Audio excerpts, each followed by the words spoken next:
Salut les amis, bienvenue chez Secret74. Aujourd'hui, on va se faire une petite review d'un buggy 1/10, puisqu'il s'agit du Kansas MHD Pro. Donc, j'ai ce petit buggy chez moi actuellement pour réparation, puisque j'ai un abonné de la chaîne qui m'a demandé de le réparer et de le préparer pour une pendaison de crémaillère. Donc merci à toi Valentin de me faire confiance pour la réparation de ton buggy. Et donc j'en profite pour faire cette petite review, pour discuter avec vous des qualités et des défauts de ce véhicule. Donc, et après je vous expliquerai les réparations que j'ai fait dessus. On va déjà commencer par ce véhicule. On va faire une review, mais on va survoler un peu la review parce que personnellement, comme je vous ai dit, je ne veux pas vous endormir devant la caméra. Première chose qui m'a surpris sur ce véhicule déjà, donc c'est un buggy à cage avec les deux petits pilotes, hein, donc bon, ça c'est plutôt cool. Les pilotes, la tête elle tourne sans problème, il n'y a pas à dire. Par contre, je vais vous faire voir un peu plus tard dans la vidéo, il y a des choses que j'aime pas sur ce buggy, ça c'est clair. Sachez une chose les amis, déjà c'est un buggy Made in China, c'est sûr et certain. Pourquoi? Ben on va le voir ensemble. Déjà, première chose, les roues que voici. L'extérieur, l'intérieur. Donc déjà, jantes en plastique. Plastique, pour ma part, un peu bas de gamme, parce que, étant donné l'endroit où il a roulé, toutes les jantes elles sont marquées, la peinture c'est déjà enlevé à l'extérieur de partout. Les pneus, les amis, je suis désolé, il n'y a pas de gomme, hein, il n'y a rien du tout. Hein. C'est mort, ils ont juste mis une petite fine languette de mousse et voilà, débrouille-toi, tu seras content avec ton véhicule, je pense. Les pneus, c'est des pneus typés route et... Enfin, c'est... Ouais, vu le profil des pneus, je vous y fais voir les amis, regardez. C'est des pneus qui sont un peu, pour ma part, typés route et très légèrement tout-terrain.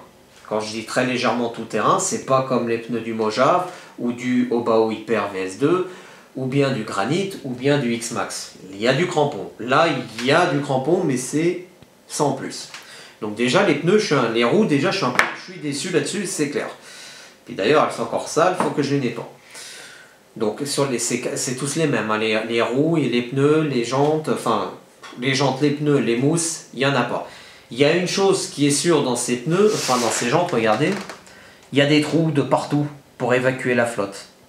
Alors il y en a qui disent ouais c'est bien, ça évacue la flotte et tout, mais il y en a d'autres qui disent non parce que ça bouffe la mousse dedans justement, quand la flotte elle rentre dedans. Donc voilà. Au niveau du buggy en lui-même, déjà, on va commencer par le principal, on va le rapprocher comme ça, un châssis en alu. Donc, un châssis en alu. Par contre, le châssis en alu, il n'est pas bien épais. Hein. Je vais vous faire voir pourquoi. Regardez déjà l'avant, là, ici, là, ça a plié. Là. Je ne sais pas si on arrive à y voir correctement, mais voilà. Ça a plié juste devant. Là. Donc déjà, ça, c'est pas top. Premièrement. Deuxièmement, sur ce que j'aime pas sur ce véhicule, bon, il y a des vis à tête fraisée conique. Enfin, je vais y arriver, des vis à tête conique, mais c'est des vis Parker, cruciformes. J'aurais aimé avoir des petites vis BTR ou alors Torx, ça aurait été beaucoup mieux. Par rapport à ça, au niveau du châssis, par contre, nous n'avons pas de pare-choc arrière, de pare-choc avant. C'est clair. Au niveau état général du véhicule, donc la cage, moi les buggy à cage j'adore, j'aime bien parce que c'est un style, c'est voilà, t'as l'impression que tu peux aller partout avec, etc. Mais là détrompez-vous les amis, on ne pourra pas aller partout avec. Hein. Déjà quand on regarde la cage, regardez, on va la faire bouger comme ça, elle tient uniquement avec la réparation que j'ai fait derrière, parce que devant donc il y a bien deux empreintes, je vais vous faire voir devant. D'ailleurs, pour ceux qui en ont un, n'hésitez pas à me dire s'il y a bien un capot qui vient là, avec les deux trous. Il y a deux trous sur le tourello d'amortisseur, je vais y arriver. Là, tourello d'amortisseur. Il y a deux trous pour la carrosserie. Je pense pour la supporter. Le plastique où se trouvent les pilotes, ici les amis, le plastique qui se trouve ici, c'est un plastique bas de gamme. C'est clair, net et précis. C'est sûr et certain. C'est pas un plastique top qualité. Hein. Ça a été fait à la va-vite. Démerde-toi, tu seras content. Au niveau des trains de roulement, on va déjà parler de l'avant. Donc, ce buggy, par contre, j'ai oublié de vous dire l'échelle, c'est du 1/10. C'est sûr. Ça peut pas être du 1/8, ça peut pas être du 1/16. C'est du 1/10. Donc, au niveau des éléments du train roulant, on a triangle avant, enfin triangle inférieur et supérieur réglable avec des bouboules BTR. Moi j'appelle ça des bouboules BTR, comme pour le Hobao Hyper VS2. Ça c'est plutôt pas mal, parce qu'on peut régler le jeu comme on veut sur le véhicule. Regardez, là, elles sont là, les bouboules. Enfin, elles sont juste derrière les caches BTR là. Je vais arriver à les pointer là et là. Donc, au niveau des amortisseurs, on a seulement le haut des amortisseurs qui sont en aluminium, que ce soit devant ou derrière, la tête d'amorto. Et puis, il n'y a pas d'amortissement, hein, je vous le dis honnêtement les amis. Devant, il y a de l'huile, mais c'est pas trop ça, ça peut le faire. Par contre, derrière, c'est une catastrophe. Hein, derrière c'est net, hein, il n'y a rien du tout. Hein. Donc voilà. Ça tient tout avec des vis cruciformes, les bras inférieurs, les axes, etc. Au niveau de l'arrière, pareil, on a des fusées réglables avec le carrossage. Il n'y a que le carrossage qui est réglable en 3 points. 3 points de réglage. Devant, on règle seulement la géométrie. Le carrossage, on peut le régler en dévissant les bouboules BTR. Tout simplement. On peut jouer avec le carrossage, c'est sûr. Après, c'est à votre guise. Ou comme j'aime. Au niveau de l'électronique, et c'est là que je suis un peu surpris quand même, on a un moteur 3560 kV, pardon, je vais y arriver. Un moteur 3500 kV, une radio en 2,4 GHz en 3 points. Alors, la télécommande, malheureusement, je ne l'ai pas là devant les yeux, puisque je l'ai laissé, donc dans un autre atelier. Et du coup, donc la télécommande, elle était connue, puisque c'est à peu près la même télécommande que le Modster Predator. C'est exactement la même, à peu près. Celle-là, ou alors quel autre modèle, je ne sais plus, il faudrait que je revérifie, mais il me semble qu'elle a la même gueule que le Modster Predator. Qu'est-ce que je voulais dire d'autre? Cerveau de direction, les amis, c'est un cerveau de 3 kg. Alors là, par contre, il me dit que ça allait super bien, mais 3 kg, franchement, c'est pas phénoménal pour pour un véhicule comme ça. Le mieux, c'est d'avoir au minimum un 15 kg, je pense. Ou alors un 9 kg pour du 1/10, ça pourrait le faire. On a des morceaux de carrosserie en Lexan sur les côtés, où il y a marqué Kansas. Ici, ici je vais vous le montrer plus près, mais on voit bien que là, c'est du plastique. Bon, il est cassé de ce côté-là, parce que de l'autre côté, voilà, il fait un peu plus épine. Bon, plastique un peu bas de gamme, hein, je vous le dis honnêtement. On a la petite rampe de feu LED ici, normalement qui est branchée en 3e voie, et là il me dit que, Valentin me dit, bah non, moi c'est branché sur le bind. Bah c'est pas possible, parce que le bind c'est seulement en cas si tu perds ta réception avec ta télécommande pour binder le récepteur. Le boîtier réception, alors on va ouvrir le châssis, les amis, je vais vous faire voir un petit peu l'intérieur, même au niveau du variateur électronique, et c'est là qu'on va être surpris aussi avec le variateur électronique, parce qu'il accepte le 2S et le 3S, mais 3 ampères seulement, ce qui donne des accus en 3000 mAh en 2S ou en 3S. On va pas aller bien loin en autonomie de jeu, hein, apparemment. D'ailleurs, Valentin, dis-moi en autonomie de jeu, à combien tu es? Combien tu joues maximum avec? Alors, donc, Ouais, c'est un peu short, je vous expliquerai pourquoi après. Donc déjà, on ouvre. Est-ce qu'on peut reculer un peu? Ouais, pas trop besoin, vous y voyez bien comme ça. Donc, j'ai fait un système, enfin, j'ai refixé un peu le fil de l'alimentation, le fil d'alimentation des feux LED, parce qu'il était vraiment détendu, et la carrosserie, oula, bouge pas, la carrosserie elle tombait vraiment de l'autre côté. Là, elle tient droite comme une cabine de camion. Ça, c'est classe. Au niveau de l'intérieur, les amis, donc on a, hop là, comme ça, le moteur 3560 kV. On a le boîtier réception étanche qui est ici, avec l'antenne là en 2,4 GHz. On a support en alu ici. Hop, pardon. Là, support de cerveau, support du sauve-cerveau en alu. On a platine en alu tout le long. Ouais, d'ailleurs, voilà, vous la voyez mieux là. La platine qui est juste là, avec le petit inter on-off qui est dessus. On a par contre l'arbre de transmission, pardon, central qui est en alu. Ça, c'est plutôt pas mal. Enfin, c'est plutôt pas mal, c'est bien. Bon, les autres aussi, alors par contre, les autres, c'est des cardans CVD. Mais ils sont en ferraille par contre, hein, parce que ils sont rouillés, hein, je vous le dis d'office.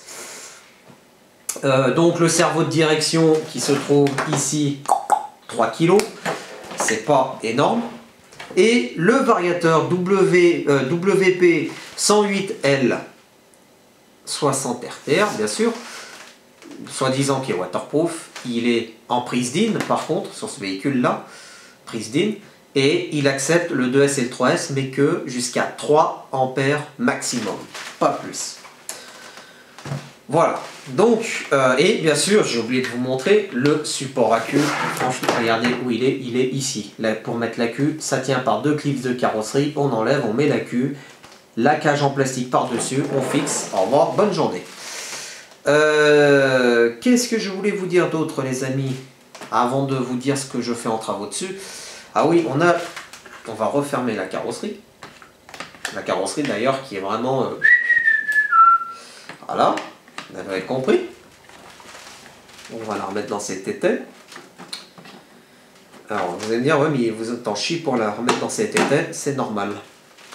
Donc, pour l'arrière, on a le support de roue de secours qui est pris sur le châssis ici et sur le diff, le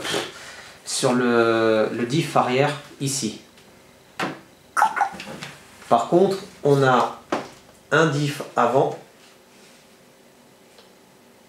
un diff arrière et au milieu, ah si, on a un diff central au milieu aussi. Ouais, on a un diff central au milieu aussi, apparemment, ouais. On a un diff, ou alors est-ce que ça fait comme le buggy T2M, on a juste une couronne? Oh, est-ce que ça mériterait pas une ziotense? Enfin, une ziotense, merde, à y jeter un œil. Non. J'ai pas encore les outils. Non, mais à mon avis, c'est juste un diff central ou alors une couronne, comme ils ont mis pour le T2M de tonton Hervé, je pense. Pour pas vous dire de conneries, parce que j'en dis souvent des conneries, ça c'est clair. Bougez pas, je vais y arriver. Voilà, il y a un autre clip de carrosserie qui s'est barré. C'est pour tenir l'AQ. Voilà. Donc, sur ce petit buggy, j'ai fait quelques réparations. Déjà, première chose, la cabine. Donc, avant, comme je vous disais, elle s'ouvrait carrément à 180 degrés. Maintenant, elle reste à 90 degrés. Le fil est fixé avec des riselants. Et pour ceux qui me disent « Ouais, mais ça tire sur les fils », non, non, pas du tout. J'ai laissé quand même volontairement un tout petit peu de mou au niveau du boîtier réception pour que ça ne lui tire pas contre la gueule. Déjà. Donc, ça, c'est fait.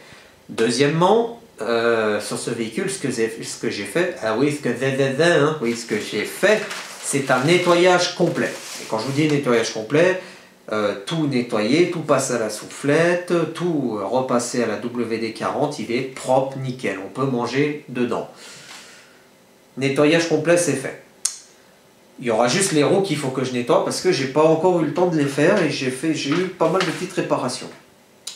Ce que j'ai fait d'autre aussi, comme vous pouvez le voir là, hop là, j'ai mis 2 vis BTR de diamètre 5, donc c'est du 8 si vous préférez, que j'ai vissé dans les trous pour pouvoir fermer la carrosserie, pour que la carrosserie tienne bien sur le châssis. Et justement, c'est qu'en fait, si j'ai un peu de mal à mettre les trous les uns dans les autres, tout simplement, c'est que le tourello des amortisseurs, il est en plastique. Et avec le temps, la chaleur, etc., il s'est un petit peu déformé. Donc du coup, malheureusement, je ne peux pas faire grand chose là-dessus. Et ensuite, pour fixer la carrosserie, j'ai pris 2 rondelles de diamètre 5, qui sont un peu larges, et 2 écrous avec 2 écrous chapeau de diamètre 5, que je viens visser tout simplement à la main dessus. Tac. On les visse simplement à la main. On peut les visser à l'outil, au cliquet, etc. Mais c'est vraiment pas obligatoire. Bon, lui, on lui remettra un petit coup sur le filet. J'ai aussi réparé le support de roue de secours, les amis, qui est là. Ici, là.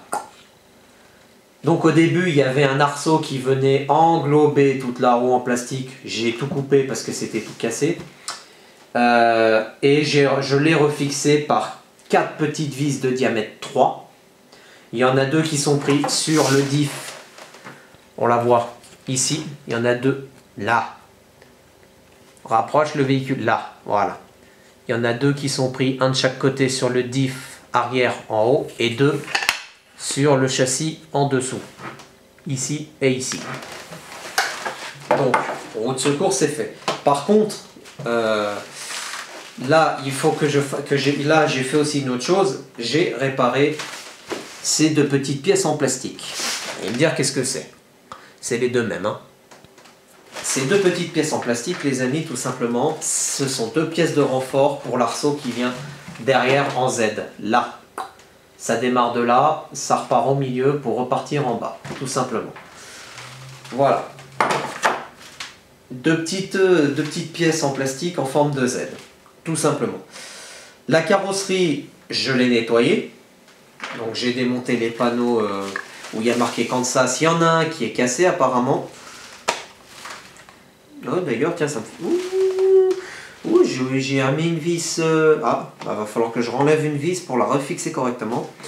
Donc j'ai démonté les panneaux en Lexan bas de gamme, comme je vous ai dit. Je les ai nettoyés, remontés. Bon, il y en a un qui est un petit peu fissuré, mais c'est pas méchant. Par contre, c'est les jantes, il va falloir que je fasse une modification dessus. Juste le trou central, là, il y a le trou central ici, les amis. Il va falloir que je perce un tout petit peu plus gros, parce que j'arrive pas à les rentrer au milieu, là. L'axe est trop grand. La tige filetée, en fait, de la fusée, comment dire, le diamètre est trop gros, tout simplement. Et puis, qu'est-ce que j'avais encore d'autre à faire dessus? Putain, je suis en train de réfléchir. Et après, je crois que c'est tout. Ce petit buggy sera prêt pour le run. Donc, les amis, on va finir tranquillou le chantier de ce véhicule. Et bien évidemment, il va y avoir une autre vidéo puisque cette même personne, donc Valentin, m'a offert un buggy 1/8 avec donc télécommande, télécommande, tous les accessoires pour le démarrer. Ça, je vous ferai une autre vidéo review ou alors cadeau tonton Valentin, parce que tu deviens officiellement tonton de la chaîne, Valentin, vu que tu m'as fait un don d'un véhicule. Je le rappelle, les amis, pour ceux qui le veulent, devenir tonton, c'est pas compliqué. Vous me donnez des pneus, des jantes, une télécommande, un véhicule ou quoi que ce soit en rapport avec le modélisme, et vous devenez tonton, tout simplement. Voilà. Donc les amis, petite vidéo de review sur le Kansas MHD Pro. Voilà, on va y arriver. Si toutefois vous avez un véhicule de ce même style, les amis, n'hésitez pas en commentaire à me dire ce que vous en pensez, les points faibles de ce véhicule, les points forts. Bon, je pense que les points forts, c'est le tarif, à mon avis. Hein. Il est tarif, je crois qu'on va pas dépasser les 200 ou 300 balles. Hein. C'est pas possible. C'est pas possible. Voilà. Donc, les amis, cette vidéo est terminée. On se retrouve prochainement pour une nouvelle vidéo. A plus, les amis.